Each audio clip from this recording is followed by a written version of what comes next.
Ok ragazzi, ora vi insegniamo come partire col DJI Avatar dalla mano. Non ce lo mettiamo sulla mano così, ma lo teniamo da sopra che è molto più sicuro. Poi in modalità normal o sport abbiamo i motori, lo lasciamo andare lentamente e diamo gas. Ora vi facciamo vedere come facciamo.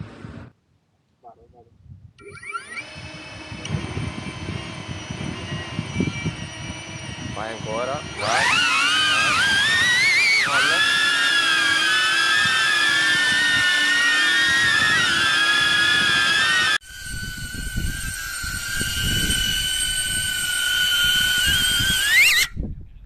Ok ragazzi, come avete visto in massima sicurezza siamo partiti dalla nostra mano, quindi potremo farlo sulle superfici sporche, sulle navi, sulle barche, dove vogliamo, anche sulla neve magari che rovina sempre i droni. Noi riusciamo adesso così a partire semplicissimamente, l'abbiamo provato una volta dalle nostre mani.